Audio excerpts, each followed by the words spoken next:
ಓಂ ಶ್ರುತತ್ವಾಚ್ಚ ಓಂ ಏಕೋ ದೇವಃ ಸರ್ವಭೂತೇಷು ಗೂಢಃ ಸರ್ವವ್ಯಾಪಿ ಸರ್ವಭೂತಾಂತರಾತ್ಮ ಕರ್ಮಾಧ್ಯಕ್ಷಃ ಸರ್ವಭೂತಾದಿವಾಸಃ ಸಾಕ್ಷಿ ಚೇತ ಕೇವಲೋ ನಿರ್ಗುಣಶ್ಚ. ಶಾಸ್ತ್ರದಲ್ಲಿ ಪ್ರತಿಪಾದ್ಯನಾಗಿರುವಂಥವನು ನಿರ್ಗುಣ ಬ್ರಹ್ಮನೇ, ಸಗುಣ ಬ್ರಹ್ಮ ಅಲ್ಲ. ಅದಕ್ಕೆ ಕಾರಣಗಳು ಹಲವಾರು. ಈ ಹಿಂದೆ ಅದನ್ನು ನಾವು ತೋರಿಸಿದ್ದೇವೆ. ಆತ್ಮಶಬ್ದ ಇರುವುದರಿಂದ, ಮತ್ತು ಆ ಆತ್ಮನನ್ನು ಉಪಾಸನೆ ಮಾಡಿದವರಿಗೆ ಮೋಕ್ಷ ದೊರೆಯುವುದರಿಂದ, ಸಾಪ್ಯ ತನ್ನಲ್ಲಿ ತನಗೆ ಲಯ ಇರುವುದರಿಂದ, ಈ ಎಲ್ಲ ಕಾರಣಗಳನ್ನು ಹೇಳಿದ್ದಲ್ಲದೇನೆ ನಿರ್ಗುಣ ಅಂತಲೇ ಪ್ರತ್ಯೇಕವಾಗಿ ಶ್ರುತಿಯೇ ಅದೇ ಆತ್ಮನನ್ನು, ಒಬ್ಬನೇ ಆತ್ಮನನ್ನು ಸಗುಣ ಅಂತನೂ ನಿರ್ಗುಣ ಅಂತನೂ ತೋರಿಸಿದೆ. ಅದು ಪ್ರಧಾನ ಕಾರಣ, ಅಥವಾ ಅದೊಂದು ಪ್ರಧಾನ ಕಾರಣ ಅಲ್ಲದೆ ಹೋದ್ರೂ ಅದು ಒಂದು ಗಮನಿಸಬೇಕಾದ ಕಾರಣ ಅಂತ ಆಚಾರ್ಯರು ಶ್ರುತತ್ವಾಚ್ಚ ಅಂತ ಹೇಳಿದ್ದಾರೆ. ಎಲ್ಲಿ ಕೇಳಲ್ಪಟ್ಟಿದೆ, ಏನಂತ ಕೇಳಲ್ಪಟ್ಟಿದೆ ಅಂದರೆ ಶ್ವೇತಾಶ್ವತರ ಉಪನಿಷತ್ನಲ್ಲಿ ನಿರ್ಗುಣ ಅಂತಲೇ ಕೇಳಲ್ಪಟ್ಟಿದೆ.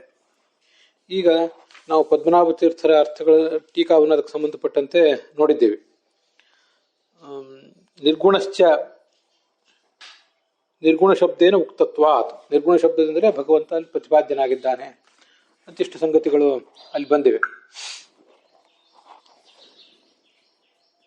ಅದಕ್ಕೆ ತತ್ವಪ್ರದೀಪದ ಟೀಕೆಗೆ ಅನುಗುಣವಾಗಿ, ಹಾಗೇನೆ ಜಯತೀರ್ಥರು ಮತ್ತು ಭಾಷ್ಯ ದೀಪಿಕಾದ ಭಾಗಗಳಿಗನುಸಾರವಾಗಿ ಆ ಶ್ರುತಿಯ ಅರ್ಥಗಳನ್ನು ನೋಡ್ತಾ ಹೋಗೋಣ. ಈ ಸೂತ್ರಕ್ಕೆ ಸಂಬಂಧಪಟ್ಟಂತೆ ತತ್ವಪ್ರದೀಪಕಾರರು ಹೇಳಿದ ಬೇರೆ ಅಂಶಗಳು, ಜಯತೀರ್ಥ ಹೇಳಿದ ಬೇರೆ ಅಂಶಗಳನ್ನು ಆಮೇಲೆ ನೋಡೋಣ. ಈ ಸದ್ಯ ಆ ಶ್ರುತಿಯ ಅರ್ಥವನ್ನು ಒಂದು ಬಾರಿ ನೋಡಿ ಮುಗಿಸಿಬಿಡೋಣ. ಏಕೋ ದೇವ ಅಂತ ಬಂದಿದೆ. ಏಕೋ ದೇವ ಸರ್ವಭೂತೇಷು ಗೂಢ, ಎಲ್ಲ ಜಡ ಮತ್ತು ಚೇತನಗಳಲ್ಲೂ ಕೂಡ ಅವನು ಇದ್ದಾನೆ, ಸರ್ವಭೂತಗಳಲ್ಲೂ ಅವನು ಗೂಢನಾಗಿದ್ದಾನೆ ಅಂತ ಬಂದಿದೆ. ಅಲ್ಲಿ ಏಕಃ ಅಂದರೆ ಸರ್ವಭೂತ ಸ್ಥಾನ ಭೇದೇ ಅಪಿ ಭೇದರಹಿತ. ಇವನ ಸನ್ನಿಧಾನಕ್ಕೆ ಪಾತ್ರವಾದಂತಹ ಅನೇಕ ಭೂತಗಳಿವೆ, ಆದರೂ ಕೂಡ ಇವನು ಮಾತ್ರ ಒಬ್ಬನೇ ಆಗಿದ್ದಾನೆ ಅಂತ ಅದರ ತಾತ್ಪರ್ಯ. ಸ್ಥಾನ ಭೇದ ಆದ್ರೂ ಅಲ್ಲಿರುವ ಭಗವಂತನಿಗೆ ಭೇದ ಇಲ್ಲ. ಸರ್ವಭೂತ ಸ್ಥಿತಂ ವ್ಯೋಮಾಂ ಭಜತ್ಯೇಕತ್ವಮಾಸ್ಥಿತಃ, ಭಗವದ್ಗೀತಾದಲ್ಲಿ ಕೂಡ ಅಂಥದ್ದೊಂದು ಮಾತು ಬಂದಿದೆ. ಇದು ತ್ರಿವಿಕ್ರಮ ಪಂಡಿತರು ಹೇಳಿದಂಥ ಅರ್ಥ.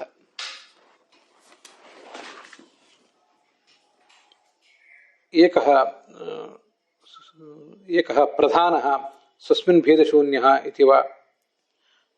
ಇವರು ಭಾಷ್ಯ ದೀಪಿಕಾಚಾರ್ಯರು ಹೇಳುವಂತೆ ಏಕ ಅಂದರೆ ಪ್ರಧಾನ, ಏಕೆ ಮುಖ್ಯಾನ್ಯ ಕೇವಲಾಹ ಅಂತ ಹೀಗೆ ಆಚಾರ್ಯ ತೋರಿಸಿದಂಥ ಒಂದು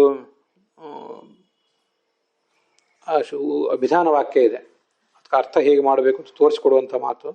ಆದ್ದರಿಂದ ಏಕ ಅಂದರೆ ಪ್ರಧಾನ ಅಂತ ಅರ್ಥ ಮಾಡ್ಬೋದು. ಸ್ವಸ್ಮಿನ್ ಭೇದಶೂನ್ಯ, ತನ್ನೊಳಗೆ ಯಾವುದೇ ರೀತಿಯಾದಂಥ ಭೇದವೂ ಕೂಡ ಇಲ್ಲ.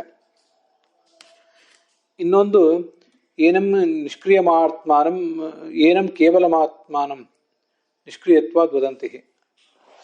ಅದು ಬೇಡ ಅದನ್ನು, ಅದು ಕೇವಲ ಅನ್ನೋ ಶಬ್ದ ಅರ್ಥವನ್ನು ಹೇಳಿದ್ದಾಯಿತು, ಅದು ಬೇಡ ನಮಗೆ. ಗೀತಾ ಭಾಷ್ಯದಲ್ಲಿ ಅಥವಾ ಗೀತಾ ತಾತ್ಪರ್ಯದಲ್ಲಿ ಇನ್ನೊಂದು ಕಡೆ ಹೇಳ್ತಾರೆ, ಏಷ ಏವ ಕರೋತೀತಿ ಏಕಃ ಅಂತ. ಇವನು ಒಬ್ಬನೇ ಎಲ್ಲವನ್ನು ಕೂಡ ಮಾಡ್ತಾನೆ. ಏಕ ಅಂದರೆ ಅಂದರೆ ಏಷಃ, ಒಬ್ಬನೇ, ಇವನೇ ಅಂತ ಅರ್ಥ. ಅಥವಾ ಏಕ ಏವ, ಏಕ ಮತ್ತು ಕರೋತಿ ಅಂತ ಎರಡು ಶಬ್ದ. ಅಲ್ಲಿ ಏಕ ಅನ್ನುವಲ್ಲಿನ ಎ ಅನ್ನೋದನ್ನು ತಗೊಂಡಿದ್ದಾರೆ, ಕರೋತಿ ಅನ್ನುವಲ್ಲಿನ ಕ ತಗೊಂಡಿದ್ದಾರೆ. ಇದೆರಡನ್ನು ಸೇರಿಸಿ ಏಕ ಅಂತ ಮಾಡಿಬಿಟ್ಟಿದ್ದಾರೆ. ಹೀಗೆ ಏಕ ಏವ ಕರೋತಿ ಇತಿ ಏಕಃ, ಆ ಅರ್ಥವನ್ನು ಕೂಡ ನಾವಿಲ್ಲಿ ತಿಳ್ಕೊಳ್ಬಹುದು. ಇದು ತ್ರಿವಿಕ್ರಮ ಪಂಡಿತರದು ಮತ್ತು ಜಗನ್ನಾಥ ಯತಿಗಳದ್ದು ಹೇಳಿದ್ದ ಅರ್ಥ ಆಯಿತು. ಏಕಃ ಪ್ರಧಾನಃ ಸರ್ವಭೂತೇಷು ಗುಪ್ತತೆಯ ಅವಸ್ಥಿತಃ, ಇದು ಜಯತೀರ್ಥರು ನಮಗೆ ಹೇಳುವಂತಹ ಅರ್ಥ. ಮುಂದೆ ಏಕೋ ದೇವ, ದೇವ ಅಂತಂದ್ರೆ ದ್ಯೋತನ ದೇವ, ಪ್ರಕಾಶಮಾನನಾದ್ರಿಂದ ಅಂತ ಅದಕ್ಕೆ ಅರ್ಥ. ಇಲ್ಲಿ ದೇವ ಅನ್ನೋ ಶಬ್ದಕ್ಕೇನೆ, ದೇವ ಅನ್ನೋ ಶಬ್ದವನ್ನು ಬಳಕೆ ಮಾಡಿದ್ರಿಂದಲೇ ಗುಣಭೃತ ನಿರ್ಗುಣ, ಇದೇ ಒಬ್ಬನೇ ಬ್ರಹ್ಮನೇ ಗುಣಭೃತನೂ ಆಗಿದ್ದಾನೆ, ನಿರ್ಗುಣನೂ ಆಗಿದ್ದಾನೆ. ಆದ್ದರಿಂದ ಪ್ರಾಕೃತ ಗುಣರಹಿತನಾದ್ರಿಂದ ನಿರ್ಗುಣನಾದ ಅನಂತ ಕಲ್ಯಾಣ ಗುಣ ವಿಶಿಷ್ಟನಾದ್ರಿಂದ ಸಗುಣನಾದ ಪರಮಾತ್ಮನನ್ನು ಪ್ರತಿಪಾದನೆ ಮಾಡ್ತದೆ. ಮತ್ತಾರನ್ನೂ ಇದು ಪ್ರತಿಪಾದನೆ ಮಾಡ್ತಿಲ್ಲ ಅನ್ನೋದು ಸ್ಪಷ್ಟ ಆಗ್ತದೆ.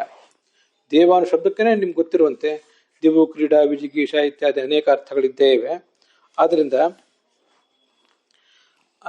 ಆ ಭಗವಂತನ ಅನೇಕ ಗುಣಗಳನ್ನ ಇವೆಲ್ಲ ಶಬ್ದಗಳು ಪ್ರತಿಪಾದನೆ ಮಾಡ್ತವೆ. ಇಲ್ಲಿ ನಾವು ಇದನ್ನ ಹೇಳಲಿಕ್ಕೆ ಹೊರಟಿರುವುದು ಇದಕ್ಕಾಗಿಯೇ.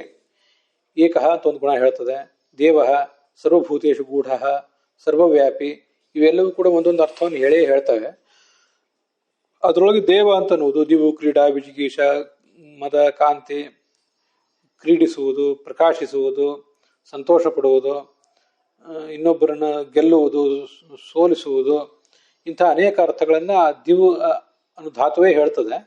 ಆದ್ದರಿಂದ ದ್ಯೋತನಾಥ್ ದೇವ, ದ್ಯೋತನಾಥ್ ಅಂದರೆ ಪ್ರಕಾಶಿಸುವುದರಿಂದ ಅಂತ ಅದನ್ನ ಸಂಕ್ಷಿಪ್ತವಾಗಿ ಬರೆದಿದ್ದಾರೆ ತ್ರಿವಿಕ್ರಮ ಪಂಡಿತರು. ನ ಕೇವಲ ಸರ್ವಭೂತೇಷು ಸರ್ವವ್ಯಾಪಿ, ಸರ್ವಭೂತಗಳಲ್ಲಿಯೂ ಕೂಡ ಸರ್ವವ್ಯಾಪಿ ಆಗಿರುವುದು ಮಾತ್ರ ಅಲ್ಲ, ಅದರೊಳಗೆ ಗುಪ್ತವಾಗಿದ್ದಾನೆ ಮತ್ತು ಪ್ರಧಾನವಾಗಿದ್ದಾನೆ ಅಂತ ಹೀಗದರ ಅರ್ಥ. ಜಯತೀರ್ಥರು ದೇವ ಅಂತ ಅನ್ನೋದನ್ನೇನು ವಿಸ್ತರಿಸಿಲ್ಲ. ದ್ಯೋತನಾಥ್ ದೇವ ಅನ್ನೋದನ್ನು ತ್ರಿವಿಕ್ರಮ ಪಂಡಿತರು ಹೇಳಿದಂತೆ ನಾವು ತಿಳ್ಕೊಳ್ಬೇಕಷ್ಟೆ. ಭೇದಶೂನ್ಯ ದೇವ ದ್ಯೋತನಾದೇಹೆ, ಅದಕ್ಕೆ ಭಾಷ್ಯ ದೀಪಿಕಾಚಾರ್ಯರು ಅದನ್ನು ಈಗಾಗಲೇ ಹೇಳಿದ್ದಾರೆ. ದ್ಯೋತನಾದೇಹೆ, ತ್ರಿವಿಕ್ರಮ ಪಂಡಿತರು ದ್ಯೋತನಾಥ್ ಅಂತ ಏನು ಹೇಳಿದ್ದಾರೆ ಅದಕ್ಕೂ ಕೂಡ ಆ ಟೀಕೆಗೂ ಕೂಡ ತ್ರಿವಿಕ್ರಮ ಪಂಡಿತ ಟೀಕೆಗೆ ಭಾಷ್ಯ ದೀಪಿಕಾಚಾರ್ಯ ವಿವರಣೆ ಮಾಡಿದಂತಿದೆ. ದ್ಯೋತನಾಥ್ ಒಂದೇ ಇಟ್ಕೋಬೇಡಿ, ದ್ಯೋತನಾದಿಗಳನ್ನು ಇಟ್ಕೊಳ್ಳಿ ಅಂತ. ಅದಕ್ಕೆ ನಾನು ದಿವು, ಕ್ರೀಡಾ, ವಿಜಿಗೀಷ, ಗತಿ, ಕಾಂತಿ, ಮದ, ಆಸನ, ಆಸನ ಖಾದನೇಶು ಅಂದ್ರು ಜಗತ್ತನ್ನು ನಾಶಪಡಿಸುವುದು ಅಂತ ಹೀಗೆಲ್ಲ ಅರ್ಥಗಳು ಕೂಡ ಅಲ್ಲಿ ಬಂದ್ಬಿಡ್ತವೆ. ಅದಕ್ಕಾಗಿಯೇ ನಾವು ಸಂಸ್ಕೃತವನ್ನು ಅಧ್ಯಯನ ಮಾಡುವಾಗ ನಮ್ಗೆ ಆರಂಭದಿಂದಲೂ ಕೂಡ ದೇವ ಅಂದರೆ ಕ್ರೀಡಾದಿಗುಣ ವಿಶಿಷ್ಟನಾದ ಅಂತ ಅರ್ಥ ಹೇಳ್ತಿದ್ರು. ಹಾಗ ಅರ್ಥ ಹೇಳಲಿಕ್ಕೆ ಇದೇ ಕಾರಣ, ಈ ಧಾತು ಇರುವುದೇ ಕಾರಣ. ಮುಂದೆ ಇಕೋ ದೇವ ಸರ್ವಭೂತೇಷು ಗೂಢ ಸರ್ವವ್ಯಾಪಿ ಅಂತ ಬಂದಿದೆ. ಸರ್ವವ್ಯಾಪಿ ಅಂದರೆ ಎಲ್ಲ ಕಡೆನೂ ವ್ಯಾಪಿಸ್ಕೊಂಡಿದ್ದಾನೆ ಅಂತ ಅಷ್ಟೇ ಅರ್ಥ ಅಲ್ಲ, ಸರ್ವ ಪ್ರಕಾರೇಣ ವ್ಯಾಪಿ ಅಂತ ಅರ್ಥ, ಎಲ್ಲ ರೀತಿಯಿಂದಲೂ ಅಂತ ಅರ್ಥ. ಎಲ್ಲ ರೀತಿ ಅಂತ ಇಟ್ಕೊಂಡ್ಬಿಟ್ರೆ ಅವಾಗ ವ್ಯಕ್ತಿ, ಕಾಲ, ದೇಶ ಮತ್ತು ಗುಣತಃ ವ್ಯಾಪ್ತಿ ಅದು ಕೂಡ ಬಂದ್ಬಿಡ್ತದೆ. ಅದಕ್ಕೆ ತ್ರಿವಿಕ್ರಮ ಪಂಡಿತರು ದೇಶತಃ ಕಾಲತಃ ಗುಣತಃ ವ್ಯಾಪ್ನೋತಿ ಸರ್ವವ್ಯಾಪಿ, ಎಲ್ಲ ದೇಶಗಳಲ್ಲೂ ಇದ್ದಾನೆ, ಎಲ್ಲ ಕಾಲದಲ್ಲೂ ಇದ್ದಾನೆ, ಹಾಗೆ ಗುಣಗಳ ದೃಷ್ಟಿಯಿಂದಲೂ ವ್ಯಾಪ್ತನಾಗಿದ್ದಾನೆ, ಸರ್ವ ಗುಣಗಳನ್ನು ತನ್ನ ಒಡಲಲ್ಲಿ ಇಟ್ಕೊಂಡಿದ್ದಾನೆ. ಆದ್ದರಿಂದ ಆತ ಸರ್ವವ್ಯಾಪಿ ಅಂತ ಹೀಗೆ ಅದರ ಅರ್ಥ ಆಗ್ತದೆ. ಇದು ತ್ರಿವಿಕ್ರಮ ಪಂಡಿತರು ಹೇಳಿದ್ದಾಯಿತು. ನ ಕೇವಲ ಭೂತೇಷು ಸರ್ವವ್ಯಾಪಿ ಚ,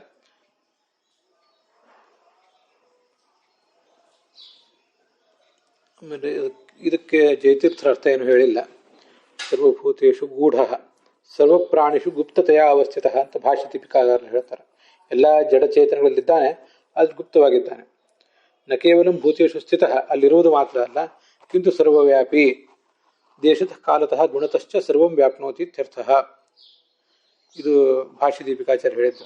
ಅಲ್ಲಿರುವುದೇ ಮುಂದಿನ ವಾಕ್ಯ ಓದ್ತಾ ಇದ್ದೇನೆ. ನ ಕೇವಲ ಸರ್ವಭೂತೇಷು ಸ್ಥಿತಿ ಮಾತ್ರ ಕಿಂತು ಸರ್ವಭೂತಾಂತರಾತ್ಮ, ಅಲ್ಲಿ ಒಳಗಡೆ ಇರುವುದು ಮಾತ್ರ ಅಲ್ಲ, ಇರುವುದೇ ಒಂದು ದೊಡ್ಡ ಹೆಗ್ಗಳಿಕೆ ಅಲ್ಲ. ಆಕಾಶವೂ ಕೂಡ ಎಲ್ಲ ಕಡೆ ಇದೆ, ತಾನು ಎಲ್ಲ ಕಡೆ ಇದ್ದೀನಿ ಅಂತ ಅದಕ್ಕೆ ಗೊತ್ತೂ ಇಲ್ಲ. ಜಡವಾದ ಆಕಾಶಕ್ಕೆ ತಾನು ಎಲ್ಲ ಕಡೆ ಇದ್ದೀನಿ ಅಂತ ಅನ್ನೋದು ಗೊತ್ತೂ ಇಲ್ಲ, ಮತ್ತು ಹಾಗೆ ಅದು ಎಲ್ಲ ಪ್ರಾಣಿಗಳನ್ನು ಅದು ನಿಯಮಿಸ್ತಾ ಇಲ್ಲ ಕೂಡ. ಆದ್ದರಿಂದ ಇರುವುದು ಮಾತ್ರ ಅಲ್ಲ, ಕಿಂತು ಸರ್ವಭೂತಾಂತರಾತ್ಮ ಸರ್ವಪ್ರಾಣಿನಾಂ ಅಂತಸ್ಥಿತ್ವ ಆ ಸಮ್ಯಕ್ ತನ್ನಿಯಂತ ತತ್ ನಿಯಂತ ಚ ಮಾತಾ ಚ ಇತಿವ, ಅದ್ರೊಳಗಡೆ ಇದ್ದು ಆ ಎಲ್ಲ ಜೀವಗಳನ್ನು ಕೂಡ ಅದು ನಿಯಮಿಸ್ತಾ ಇದೆ. ಸರ್ವಭೂತಾಂತರಾತ್ಮ ಒಳಗಿದ್ದು ಆತ್ಮ ಅಂತಿದೆಯಲ್ಲ, ಆತ್ಮ ಅಂತ ನೋಡಿ ಆ ಅಂದ್ರೆ ಸಮ್ಯಕ್ ಅಂತ ಅರ್ಥ. ಭಾಷ್ಯ ದೀಪಿಕಾ ಮಾತು ಓದ್ತಾ ಇದ್ದೀನಿ. ಆ ಅನ್ನೋದಕ್ಕೆ ಸಮ್ಯಕ್ ಅಂತ ಅರ್ಥ. ಮುಂದೆ ತಮಾ ಅಂತಿದೆಯಲ್ಲ, ತಮಾ ಅನ್ನುವಲ್ಲಿ ತ ಅನ್ನೋದಕ್ಕೊಂದು ಅರ್ಥ, ಮ ಅಂತ ಅನ್ನೋದಕ್ಕೊಂದು ಅರ್ಥ. ತ ಅಂದ್ರೆ ನಿಯಂತ ಅಂತ ಅರ್ಥ. ಇದನ್ನು ಗಮನಿಸಿ. ತ ಅಂದ್ರೆ ನಿಯಂತ, ಮತ್ತು ಮಾ ಅಂದರೆ ಮಾತ ಅಂತ ಅರ್ಥ. ನಿಯಂತ ಅಂದರೆ ನಿಯಾಮಕ ಅಂತ ಅರ್ಥ. ಮಾತ ಅಂದರೆ ಸರ್ವಜ್ಞ ಅಂತ ಅರ್ಥ. ಇದು ಭಾಷೆ ದೀಪಿಕಾದಲ್ಲಿ ಓದಿದೆ. ಇದು ಎಲ್ಲಿದ್ದು ಅವ್ರು ಹೇಳಿದ್ದಾರೆ ಅಂದರೆ ತ್ರಿವಿಕ್ರಮ ಪಂಡಿತರು ಹೇಳಿದ್ದನ್ನೇ ಹೇಳಿದ್ದಾರೆ. ಆ ಸಮ್ಯಕ್ ತ್ರಿವಿಕ್ರಮ ಪಂಡಿತರ ವಾಕ್ಯದಲ್ಲಿ ತತ್ ಈಸ್ ಈಕ್ವಲ್ ಟು ನಿಯಂತ. ತನ್ನಿಯಂತ ಅಂತಂದ್ರೆ ಅದಕ್ಕೆ ನಿಯಾಮಕ ಅಂತ ಅರ್ಥ ಅಲ್ಲ, ಅದನ್ನ ಸರಿಯಾಗಿ ಗಮನಿಸಬೇಕು ಅನುವಾದ ಮಾಡುವವರು. ತತ್ ನಿಯಂತ ಅಂದರೆ ತತ್ ಈಸ್ ಈಕ್ವಲ್ ಟು ನಿಯಂತ. ಮತ್ತೆ ಮಾತ ಅಂದರೆ ಅದನ್ನ ಸರ್ವಜ್ಞ ಎಲ್ಲನೂ ತಿಳ್ಕೊಂಡಂಥವನು. ಹೀಗೆ ಆತ್ಮ ಅಂತ ಅರ್ಥ. ಇದು ಆದಾನಾದಿಕರ್ತೃತ್ವ ಅನ್ನೋದನ್ನು ಮುಂದೆ ಹೇಳ್ತೇನೆ. ಇದಕ್ಕೆ ತತ್ ಅಂದರೆ ನಿಯಂತ ಅಂತ ಅರ್ಥ ಹೇಳಿದ್ವಲ್ಲ, ಇದಕ್ಕೊಂದು ಒಂದಿಷ್ಟು ವಿವರಣೆ ಹೇಳಬೇಕಾಗ್ತದೆ. ಇಲ್ಲದೆ ಹೋದರೆ ಅದು ನಮಗೆ ಪೂರ್ಣವಾಗಿ ಗಮನಕ್ಕೆ ಬರೋದಿಲ್ಲ. ಗೋವಿಂದಾಚಾರ್ಯ ಅದ್ರ ಬಗ್ಗೆ ಒಂದಿಷ್ಟು ಬೇರೆ ಬೇರೆ ಕಡೆ ಹೇಳಿದ್ದಾರೆ, ಇದನ್ನು ಹೇಳಿದ್ದಾರೆ. ಮತ್ತೆ ಧಾತು ಗ್ರಂಥಗಳು ತೆಗೆದು ನೋಡಿದ್ರೆ ಅದು ನಮಗೂ ಗೊತ್ತಾಗ್ತದೆ. ತತು ಅಂದರೆ ನಿಯಂತ ಯಾಕೆ? ತತು ಅಂದರೆ ತನು ವಿಸ್ತಾರೆ ಅಂತ ಧಾತು. ಅದು ತನು ವಿಸ್ತಾರೆ ಅನ್ನೋ ಧಾತುವಿನ ಒಂದು ಮೂರು ಸಂಕ್ಷಿಪ್ತ ರೂಪ ಈ ತ ಅಂತನ್ನೋದು. ಆದ್ದರಿಂದ ತನು ವಿಸ್ತಾರೆ ಧಾತು ಅದಿಟ್ಕೊಂಡಾಗ ತನೋತೀತಿ ತಹ ಅಂತ ಹೀಗಾಗ್ತದೆ. ಅಥವಾ ಮತ್ತೊಂದು ಯಾವುದೋ ತಾಯತೆ ಅಂತನೂ ಒಂದು ಧಾತು ಇದೆ, ಅದು ಕರ್ಮಣಿ ಪ್ರಯೋಗದಂತೆ ಕಾಣಿಸ್ತದೆ. ಕರ್ಮಣಿ ಪ್ರಯೋಗ ಅಲ್ಲ, ಅಂಥದ್ದೊಂದು ಧಾತುನು ಕೂಡ ಕಾಣಿಸ್ತದೆ. ಆದ್ದರಿಂದ ನಿಯಂತ ಒಳಗಿದ್ದು ಎಲ್ಲರನ್ನು ಕೂಡ ನಿಯಮಿಸ್ತಾನೆ ಅಂತದಕ್ಕೆ ಅರ್ಥ.